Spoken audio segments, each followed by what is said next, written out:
ఇష్టానుసారం ఒక్కొక్క మండలంలో అయితే బేసిక్ ప్రైమరీ స్కూల్స్ ని పెంచేశారు. ఫౌండేషన్ స్కూల్స్ 1-2 పెట్టారు. కొన్ని దగ్గరలో అయితే ఫౌండేషన్ స్కూల్స్ ని విచ్చలవిడిగా పెట్టి బేసిక్ ప్రైమరీ స్కూల్స్ ఒక 3-4 పెట్టడం, ఒకటే ప్రైమరీ మోడల్ ప్రైమరీ స్కూల్ గా పెట్టడం. అంటే దానికి ఒక పద్ధతి లేదు. ఏదైతే నామ్స్ పెట్టుకున్నారో ఆ నామ్స్ ప్రకారం కూడా ఫాలో కాకుండా వాళ్ళకి ఎక్కడైతే తెలుగుదేశం పార్టీ నాయకులు కార్యకర్తలు చెప్పినారో ఆ స్కూల్ ఫౌండేషన్ స్కూల్ గా మార్చేయడం, లేదనుకుంటే బేసిక్ ప్రైమరీగా మార్చడం, లేదనుకుంటే మోడల్ ప్రైమరీ, అవసరమైతే దాన్ని యూపీ స్కూల్ గానే కంటిన్యూ చేయడం. ఇలా ఏ తెలుగుదేశం పార్టీ నాయకుడు కార్యకర్త వాళ్ళకి చటువంటి నాయకులు కార్యకర్తలు కూడా ఆ స్కూల్ని ఏ విధంగా ఉండాలా అనే నియంత్రించే శక్తి ఆ తెలుగుదేశం పార్టీ కార్యకర్తలు నాయకులకి ఇవ్వడం అనేది ఎంత చూడండి.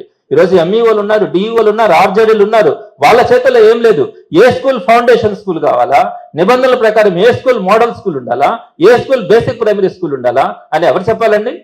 తెలుగుదేశం. ఈరోజు నిబంధనల ప్రకారం చూడండి, రేపు పొద్దున మేము లిస్టు కూడా రిలీజ్ చేయబోతా ఉన్నాం. ప్రతి మండలంలో కూడా దుర్మార్గం చేస్తున్నారు. వాళ్ళకి ఎక్కడైతే ఇష్టం లేదో వాటన్నిటిని కూడా ఫౌండేషన్ స్కూల్స్ చేసి పారేస్తున్నారు.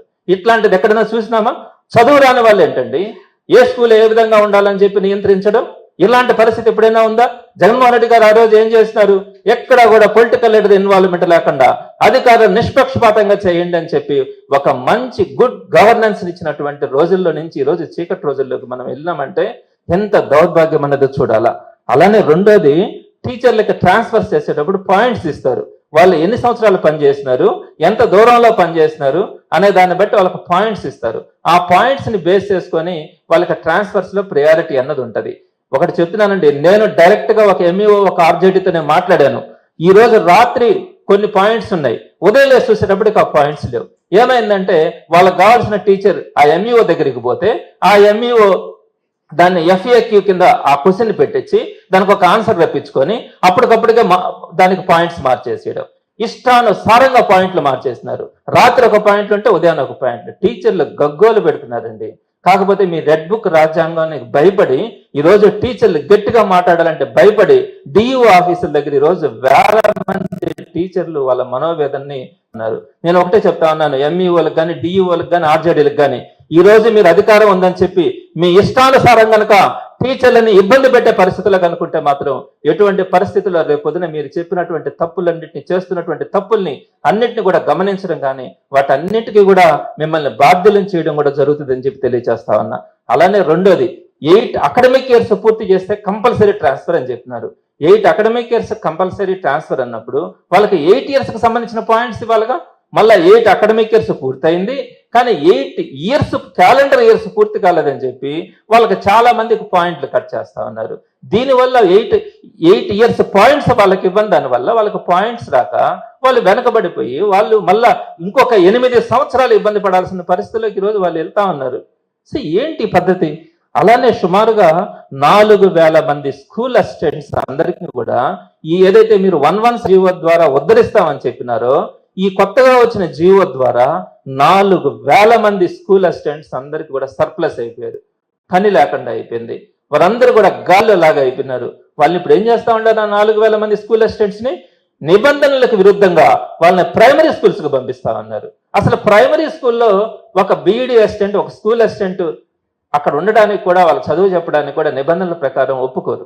మరి అట్లాంటిది మీరు 4000 మంది స్కూల్ అసిస్టెంట్స్ ని మీకు సర్ప్లస్ అయినారని చెప్పి వాళ్ళని ఏదో ఒక విధంగా అకామిడేట్ చేయకుండా వాళ్ళందరినీ చేసుకోవాలా? ఒక సబ్జెక్ట్ చెప్పగలిగినటువంటి టీచర్ని ప్రైమరీ స్కూల్కి పంపిస్తే ఎలా చెప్తారండి? ఏ విధంగా న్యాయం జరుగుతుంది? అదేవిధంగా 20 సంవత్సరాలకు పైన పడినటువంటి సీనియర్ స్కూల్ అసిస్టెంట్ని కూడా మీరు PSHM గా మోడల్ స్కూల్కి పంపించేస్తా ఉన్నారు. ఇది పద్ధత? ఇది న్యాయమా? అలానే SGTలకి ఈ PSHMలకు రావడం వల్ల SGTలకి PSHMలుగా ప్రమోషన్స్ లేకుండా చేసినారు. ఇది కూడా SGTలు ఈ రోజు అంతా కూడా తీవ్రమైనటువంటి బాధ పడేటువంటి అంశం. అదేవిధంగా ఈ బదిలీలకు సంబంధించినటువంటి దానికి ఒక చట్టం చేశారండి. అసెంబ్లీలో కానీ కౌన్సిల్లో కానీ పెట్టి 2025 మార్చిలో మీరు ఒక చట్టాన్ని తీసుకొని వచ్చినారు. మరి ఆ చట్టాన్ని ఫాలో కావాలిగా. ఆ చట్టంలో ఉండదానికి కూడా విరుద్ధంగా మీరు రోజుకు ఒక కండిషన్ చెప్తారు. ఒక రోజేమో ప్రిఫరెన్షియల్ కేటగిరీ, స్పౌస్ కేటగిరీ రెండింటిని వాడుకోవచ్చు అంటారు. ఇంకొక రోజేమో ఏదో ఒకటే వాడుకోవాలంటారు. ఇలా ప్రతి రోజు కూడా ఎప్పుడు ఏ నిబంధన ఫోర్స్ లోకి వస్తా ఉంది, ఏ నిబంధన అమలు చేయబోతా ఉంటారు అనేది స్పష్టత లేకుండా ఈ రోజుకి కూడా మీరు టీచర్లందరినీ ఒక టెన్షన్ పెట్టే పరిస్థితిలోకి మీరు ఈ రోజు మీరు తీసుకెళ్తా ఉన్నారు. ఇకపోతే ఈ ప్రాబ్లమ్స్ అన్ని కూడా ఈ రోజు మన కళ్ళకు ముందు కనిపిస్తా ఉన్నాయి. అయితే ఇందాక నేను అన్నాను మిమ్మల్ని టీచర్లకు వెన్నుపోటు పొడిచినారు అని. నేనేం చెప్తా ఉన్నాను అంటే దీనికి సంబంధించి 35 వారాల పాటు ప్రతి శుక్రవారం కూడా మీటింగులు పెట్టి వాళ్ళందరిలో కూడా ప్రతిసారి కూడా ఎస్జిటీలకు సంబంధించి మాన్యువల్ కౌన్సిలింగ్ ఉంటుంది, మాన్యువల్ గానే మిమ్మల్ని ట్రాన్స్ఫర్ చేస్తామని చెప్పి మోసం చేసినారు. ఏ విధంగా మోసం చేసినారు? వాళ్ళకి ఆ మాట చెప్పిన తర్వాత అసెంబ్లీ కౌన్సిల్లో మీరు ఒక చట్టం తీసుకొచ్చినారు. ఆ చట్టంలో ఏం చెప్పినారు? మాన్యువల్ కౌన్సిలింగ్ కాదు, ఆన్లైన్ కౌన్సిలింగ్ చేస్తాము, ప్రతి సంవత్సరం కూడా ఆన్లైన్ కౌన్సిలింగ్ చేస్తామని చెప్పి, ట్రాన్స్ఫర్ చేస్తామని చెప్పి చట్టం తీసుకొని వచ్చినప్పుడు టీచర్లంతా కూడా దీనివల్ల చాలా ఇబ్బందులు పడతాము, ఇప్పుడు నేను ఇందాక ఏదైతే చెప్పినానో ఆ ఇబ్బందులన్నీ కూడా మేము పడతాము, సో ఇది పద్ధతి కాదని చెప్పి మాట్లాడితే అప్పుడు అధికారులు ఏం చెప్పినారు? చట్టం అయితే అయింది కానీ తప్పకుండా మేము మాన్యువల్ ట్రాన్స్ఫర్స్ చేస్తామని చెప్పి మాట ఇచ్చినారు. అయితే గడిచిన నెలలో, పోయిన మే నెలలో వీళ్ళందరూ కూడా ఆన్లైన్ ట్రాన్స్ఫర్స్ కి సంబంధించిన ఏర్పాట్లు చేసుకుంటా ఉన్నప్పుడు టీచర్లంతా కూడా డిఈఓ ఆఫీసుల దగ్గర మే 21వ తేదీన మూకుమ్మడిగా ధర్నాలు చేయాలా అన్న ఆలోచనకు వచ్చినప్పుడు మే 20వ తేదీన అత్యవసరంగా ప్రిన్సిపల్ సెక్రటరీ ఒక మీటింగ్ పెట్టినారు ఉపాధ్యాయ సంఘ నేతలందరితో కూడా. వాళ్ళకి ఏం చెప్పినారు? మేము చట్టంలో ఆన్లైన్ ట్రాన్స్ఫర్స్ పెట్టినా కూడా తప్పనిసరి పరిస్థితుల్లో మీ అందరికీ కూడా మాన్యువల్ ట్రాన్స్ఫర్స్ చేస్తాము, మీరు డిఓ ఆఫీసుల దగ్గర ధర్నాలు చేయొద్దని చెప్పి రిక్వెస్ట్ చేస్తే వీళ్ళందరూ కూడా మే 20వ తారీఖున విత్డ్రా అయినారు డిఓ ఆఫీసుల దగ్గర ధర్నా చేయకుండా. ఇక్కడ చూడండి, మే 20వ తారీఖున మీరు హామీ ఇచ్చి 21వ తేదీన విత్డ్రా అవుతున్నామని వాళ్ళ దగ్గర మాట తీసుకొని అనౌన్స్ చేయించి మే 20వ తారీఖున ఒక జీవో ఇచ్చినారు ట్రాన్స్ఫర్స్ కి సంబంధించి, జీవో నెంబర్ 22 ఒకటి ఇచ్చారు. ఏమని ఇచ్చినారు? మళ్ళా ఆన్లైన్ చేస్తామన్నారు. అంటే ఒకటే రోజు వాళ్ళ దగ్గర ఉపసంహరించుకొని ఆ రోజు రాత్రి మళ్ళా ఆన్లైన్ ట్రాన్స్ఫర్స్ అని చెప్పి మోసం చేసినారు. అయితే వీళ్ళు మళ్ళా రిప్రజెంటేషన్ ఇచ్చిన తర్వాత లేదు అది పొరపాటున ఇచ్చేసినాము, మీకు మాన్యువల్ ట్రాన్స్ఫర్స్ చేస్తామని చెప్పి నిన్న ఉదయం దాకా కూడా మాన్యువల్ ట్రాన్స్ఫర్స్ ఉన్నాయని చెప్పి అకస్మాత్తుగా నిన్న మళ్ళీ ఆన్లైన్ ట్రాన్స్ఫర్స్ ఈరోజు సాయంత్రం నుంచి 48 గంటల లోపల మీరు ఆన్లైన్ ట్రాన్స్ఫర్స్ ఒక్కొక్క టీచర్ 2500 ఆప్షన్స్ పెట్టుకోవాలని చెప్పి నిన్న రిలీజ్ చేస్తే ఎట్లాంటి టెన్షన్ పడుతున్నారు మీరు? మొదటి చెప్తుంది చట్టం చేస్తుంది, ఆందోళన చేస్తే మార్చుకుంటామంటారు, 20వ తేదీ హామీ ఇస్తుంది, మళ్ళీ 20వ తేదీ నైట్ మళ్ళా హామీని వెనక్కి తీసుకుంటారు, మళ్ళా లేదు మేము మాన్యువల్ అంటారు, మళ్ళా నిన్న తీరా చూస్తే ఆన్లైన్ ట్రాన్స్ఫర్స్ అంటారు. ఇది మోసం కాదా? మోసం అంటారా? వెన్నుపోటు అంటారు. ఉపాధ్యాయులకే ఈ విధంగా అబద్ధాలు చెప్పి మోసం చేసి వెన్నుపోటు పొడిచినటువంటి చరిత్ర ఎక్కడ కూడా ఉండదు. ఒకటే చెప్పాను ఇందాక కూడా, టీచర్స్ ఎప్పుడు కూడా అల్ప సంతోషులు. వాళ్ళకి ఏదైనా ఒక మాట చెప్తే ఆ మాట నిలబెట్టుకోండి అంటారు తప్ప చెప్పని దాని గురించి వాళ్ళు ఎప్పుడు ఆలోచించరు. మరి ఈ విధంగా ఈ రోజు 1,20,000 మంది ఎస్జిటీలకు సంబంధించి వాళ్ళకి పిఎస్హెచ్ఎంలుగా ప్రమోషన్స్ లేకపోవడం, పైగా ఈ రోజు వారందరినీ కూడా ఆన్లైన్ ట్రాన్స్ఫర్స్ పెట్టుకోమంటే 50 సంవత్సరాలు పైబడినటువంటి టీచర్ ఆన్లైన్ ట్రాన్స్ఫర్స్ 2,500 ఆప్షన్స్ పెట్టుకోవాలంటే ఎట్లాంటి పరిస్థితుల్లో సాధ్యం కాదు. అలానే మండల్ హెడ్ క్వార్టర్స్ లో కనుకైతే 2, 3 సెంటర్స్ ఉంటాయి. ఆ 2, 3 సెంటర్ల దగ్గరికి వెళ్ళి ఒక్కొక్క టీచర్ గంటలు తరబడిందే ఇవన్నీ ఆప్షన్స్ పెట్టుకునేదానికి అవకాశం ఉండదు. మరి ఈ విధంగా నరక యాతన అనుభవిస్తా ఉంటే వాళ్ళు ఈ రోజు టీచర్లందరూ కూడా మీరు చేస్తున్నటువంటి ఏ విధంగా మీరు చేస్తున్నారన్నది మీరు ఆలోచించుకోవాలా. అదే విధంగా మీరు ఎంఈఓలందరికీ కూడా కంపల్సరీగా అందరినీ బలవంతంగానే తీసుకొని వచ్చి రేపటి లోపల ఆన్లైన్ ట్రాన్స్ఫర్స్ పూర్తి చేయండి అని చెప్పి వాళ్ళందరికీ కూడా వాళ్ళ ఆంక్షలు ఇవ్వడం కూడా మరి టీచర్లందరూ కూడా ఈరోజు బాధపడేటువంటి అంశం. మీకు ఇంకొక పాయింట్ కూడా చెప్తా ఉన్నాను, ఎప్పుడైనా కూడా ఇప్పటిదాకా చరిత్రలో ఎడ్యుకేషన్ మినిస్టర్ అన్న వాళ్ళు ఎవరైనా కూడా టీచర్లకు కానీ టీచర్ యూనియన్స్ కానీ అందుబాటులో ఉంటారు. ఎడ్యుకేషన్ మినిస్టర్ ఒకవేళ సీఎం లేకపోయినా. కానీ ఈ రోజు ఎడ్యుకేషన్ మినిస్టర్ రెడ్ బుక్ అని తిరుగుతా ఉన్నాడే కానీ పుస్తకాలు పట్టుకునే పిల్లలకు నువ్వు మంత్రివై ఉండి పిల్లల పుస్తకాల గురించి కానీ పిల్లలకు సంబంధించి కానీ ఆ ఉపాధ్యాయులకు సంబంధించినటువంటి బాధలు కానీ మీరు పట్టించుకోవట్లా. ఆ బుక్ పరిస్థితి ఎందుకండి? మీరు ఎడ్యుకేషన్ మినిస్టర్ అయినప్పుడు మీకు కావాల్సింది ఈ టెక్స్ట్ బుక్స్ గురించి కదా, దీని గురించి కదా ఆలోచించాల్సింది. మరి రెడ్ బుక్ పేరు మీద మీరు అట్లా పెట్టుకునేటప్పుడు మీరు ఒక హోమ్ మినిస్టర్ తీసుకొని ఉండాలా. మరి పిల్లలకు సంబంధించిన భవిష్యత్తుతో మీరు ఆడుకుంటా ఈ రోజు స్కూల్ టీచర్స్ కూడా మీరు అపాయింట్మెంట్స్ లేకుండా ఏదైతే ఈ మధ్య స్కూల్ అసిస్టెంట్స్ కానీ ఎంఈఓలకు కానీ ట్రాన్స్ఫర్స్ జరిగినాయో అక్కడ జరిగినటువంటి ప్రాబ్లమ్స్ కి వాళ్ళు రెక్టిఫై చేసుకునేదానికి, గ్రీవెన్స్ పెట్టుకునేదానికి కూడా ఈరోజు అవకాశం కల్పించట్లా. ఇటువంటి పరిస్థితిలో మనం ఎడ్యుకేషన్ సిస్టమ్, ప్రధానంగా గవర్నమెంట్ ఎడ్యుకేషన్ సిస్టమ్ తయారైంది. ఎప్పుడు ఎలాంటి నిర్ణయాలు తీసుకుంటారో తెలియదు. రోజుకొక నిర్ణయం తీసుకోవడం, రోజుకొక విధంగా వాళ్ళని బెదిరించడం, దబాయించడం, టీచర్స్ని కానీ యూనియన్స్ని కానీ, ఇటువంటి పరిస్థితుల్లోకి వెళ్తున్నాం. నేను ప్రధానంగా మీకు ఇంకొక పాయింట్ కూడా చెప్తా ఉన్నాను. 10th క్లాస్ ఎగ్జామ్స్ ని ఎవరైనా కూడా, మన బిడ్డలు 10th క్లాస్ చదువుతా ఉంటే మనం ఏమనుకుంటాం, చిన్నప్పటి నుంచి 1వ తరగతి నుంచి చదివించుకొని వాడు మొట్టమొదటిసారిగా పబ్లిక్ ఎగ్జామ్స్ రాస్తుంటే ఆ పబ్లిక్ ఎగ్జామ్స్ లో మంచి మార్కులు తెచ్చుకోవాలా, నా బిడ్డ భవిష్యత్తు బాగుండాలా అని నేను కోరుకుంటాం. అలాంటిది ఈ రోజు 10th క్లాస్ ఎగ్జామ్స్ లో ఎంత అవకతవకలు జరిగినాయో మీ అందరికీ తెలిసి ఉంటది.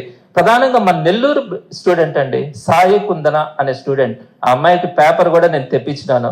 ప్రతి పేపర్లో కూడా 94, 93 మార్కులు వస్తే ఆ అమ్మాయికి ఒక్క హిందీలో 34 మార్కులు వచ్చినాయి. 34 వచ్చి అన్నిట్లో 90 వచ్చి 34 మార్కులు వచ్చి ఫెయిల్ చేసేస్తున్నారు. ఆ బిడ్డ పరిస్థితి ఎలా ఉంటుంది? కోవూరు అమ్మాయిది. మరి ఆ అమ్మాయి రీవాల్యుయేషన్ పెట్టుకుంటే అమ్మాయికి ఎన్ని వచ్చినాయో తెలుసా? 93 మార్కులు వచ్చినాయి. ఎక్కడ అన్యాయం జరిగింది? అన్నిటికీ మార్కులు వేసినారు. టోటల్స్ వేసేటప్పుడు ఒక 4-5 పేజీల్లో ఉండే టోటల్స్ వేసేసి వాటిల్ని 34 మార్కులు వేసి ఆ బిడ్డను 550 మార్కులకు పైగా వచ్చినటువంటి బిడ్డను ఫెయిల్ చేస్తే ఆ తల్లిదండ్రులు కానీ ఆ బిడ్డ కానీ రీవాల్యుయేషన్ మార్క్స్ వచ్చిన ఆ ఒక్క నెల రోజుల పాటు ఎంత వేదన చెందుంటారో మీకు అర్థమవుతుందా? అలానే ఇంకొక అమ్మాయి బుర్రా సుశీంద్ర రెడ్డి, వీళ్ళు మ్యాథమెటిక్స్ లో 32 మార్కులు వేసినారు. అన్నిటికీ మంచి మార్కులు వచ్చినాయి, 85, 90 మార్కులు వచ్చినాయి. 32 మార్కులు వేసి ఫెయిల్ చేసినారు. మరలా పాపం వాళ్ళు 1000 రూపాయలు కట్టుకొని రీవాల్యుయేషన్ అప్లై చేసుకుంటే 70 మార్కులు వేసినారు. అయినా కూడా సాటిస్ఫై కాకుండా ఆ పేపర్ తెప్పించుకుంటే వాళ్ళు వేసిన మార్కులు కూడితేనే 78 మార్కులు ఉన్నాయి. మొదటిసారేమో మీరు మొదటిసారి వేసిందే 78 వేసేసారు, కానీ కౌంటింగ్ చేసేటప్పుడు 32 వేశారు. మరలా రీవాల్యుయేషన్ పెట్టి రీకౌంటింగ్ పెడితే 70 వేశారు. మళ్ళా లెటర్ పేపర్ తెప్పించుకొని చూస్తే 78 మార్కులు ఉన్నాయి. మళ్ళా మూడోసారి మళ్ళా 75 మార్కులు వేసినారు. ఎక్కడ సాధ్యమవుతాయి? ఈ విధంగా ప్రతి బిడ్డ కూడా చేసుకోవాలంటే ఇంకొకటి, గంగిరెడ్డి మోక్షిత, కడప ప్రొద్దుటూరుకు సంబంధించి అన్ని సబ్జెక్టులో 90 మార్కులు. ఒక్క సోషల్ స్టడీస్ లో 21 మార్కులు వేసి ఫెయిల్ చేస్తే ఆ బిడ్డ మళ్ళా ఈ రీవాల్యుయేషన్ పెట్టుకుంటే 84 మార్కులు వచ్చినాయి. ఏం చేసినారు? మొదట్లో ఉండే 4 పేపర్ల మార్కులు టోటల్ వేసేసి 21 మార్కులు వేసి ఫెయిల్ చేసి పారేసినారు. అన్ని కౌంటింగ్ వాళ్ళు వేసిన మార్కులు అన్ని కూడుకుంటే కూడా మళ్ళీ కొత్తగా కొట్టేసినట్లు కూడా ఏమంటలా, ఆ కూడికల్లో కూడా 84 మార్కులు వచ్చి ఆ బిడ్డ ఈరోజు 540 మార్కులు తెచ్చుకునేది. ఈ అమ్మాయిని ఫెయిల్ చేసినారు. ప్రతిదీ కూడా. ఇంకొక స్టూడెంట్ వైష్ణవి అనే స్టూడెంట్ 73 మార్కులు వేసినారు. పాపం ఆ అమ్మాయికి 90 మార్కులు వస్తాయని చెప్పి ఎక్స్పెక్ట్ చేసి పేపర్ తెప్పిస్తే మనం జనరల్ గా మామూలుగా వాళ్ళు ఇచ్చిన ఆన్సర్స్ ని చూస్తే కూడా 84 మార్కులు, మినిమం 84 మార్కులు వస్తున్నాయి. ఈ విధంగా అనేకమైనటువంటి స్టూడెంట్స్ పేపర్లు మార్కులు తెప్పిస్తే ఒక్కొక్క స్టూడెంట్ కి సంబంధించి అరణ్య రోదనగా ఉంది రోజు పిల్లకాయలది. 90 మార్కులు, 80 మార్కులు వచ్చిన పిల్లకాయలకి 30 మార్కులు, 20 మార్కులు, 4 పేపర్లు రుద్దడం, 5 పేపర్లు రుద్దడం, మిగతా పేజీలు రుద్దకుండా పోవడం, ఫెయిల్ చేసేయడం. ఇట్లాంటి పరిస్థితి ఎప్పుడు చూడాలా మనం? ఇటు టీచర్ల విషయంలో కానీ, విద్యార్థుల విషయంలో కానీ, వ్యవస్థ విషయంలో కానీ ఎక్కడా కూడా ఇట్లాంటివి చూడాల. జగన్మోహన్ రెడ్డి గారు ఏం చేస్తున్నారండి? బిడ్డలు చక్కగా ఉండాలని మంచి యూనిఫాము, షూస్, పుస్తకాలు, టెక్స్ట్ బుక్స్, డిక్షనరీ, వారికి కావాల్సినటువంటి ప్రతిదీ కూడా కిట్టు లెక్కనిచ్చినారు. ఆ కిట్టు మీద జగన్మోహన్ రెడ్డి బొమ్మ వేసుకున్నాడు అన్నది పెద్ద ఆవేదన అంటే వీళ్ళకి. అంత ఆలోచన మీకు ఎందుకు రాలే? 14 సంవత్సరాల ముఖ్యమంత్రిగా ఉండి ఆ బిడ్డలకు మంచినీళ్ళు ఇవ్వాలన్న ఆలోచన ఎందుకు రాలా? జగన్మోహన్ రెడ్డి గారు వచ్చిన తర్వాత RO అసిస్టెంట్స్ పెట్టినారు కదా. ఆడబిడ్డలు ఎక్కడికో వెళ్ళి బాత్రూమ్కి పోతా ఉండే పరిస్థితుల్లో మహిళా టీచర్స్, మీకు ఎందుకు ఆలోచన రాలా? గతంలో వాష్రూమ్స్ కట్టించాలని ఎక్సలెంట్ వాష్రూమ్స్ జగన్మోహన్ రెడ్డి గారు కట్టించినారే. పిల్లలు హై క్లాస్ ఫెసిలిటీస్ ఉండాలని మంచి ఇంటర్నేషనల్ స్కూల్స్ లో ఉండేలాగా IFP ప్యానల్ బోర్డ్స్ 1 లక్ష రూపాయలకు పైన బోర్డ్స్ పెట్టించినాడే. ప్రతి స్కూల్ ని అందంగా తీర్చిదిద్దినాడే. ప్రతి బిడ్డకి చక్కగా భోజనం పెట్టాలని ఆ మిడ్ డే మీల్స్ పెట్టినారే. ప్రతి బిడ్డని కూలికి పంపించకూడదు, స్కూల్కి పంపించాలని సంవత్సరానికి 15,000 రూపాయలు తల్లికి వందనం ఇచ్చినాడే. అంతకుముందు అరాకొరా ఫీజు రియంబర్స్మెంట్ ఇస్తుంటే ఫుల్ ఫీజు రియంబర్స్మెంట్ సిస్టమ్ అని తీసుకొని వచ్చి full fee reimbursement ఇచ్చినాడే. Vasathi Deevena ఖర్చుల కింద ఇచ్చినారే. ఎందుక మీరు జగన్మోహన్ రెడ్డిని విమర్శిస్తా ఉన్నారు? ఈ రోజు మీరు తీసుకొచ్చినటువంటి వ్యవస్థ ఏంటి? ఎందుకు ఈ తప్పులు జరిగినాయో తెలుసా? ఎగ్జామినేషన్ సిస్టమ్ లో మామూలుగా అయితే ఒక సబ్జెక్ట్ ని రుద్దడానికి 10 రోజులు టైం ఇస్తారు.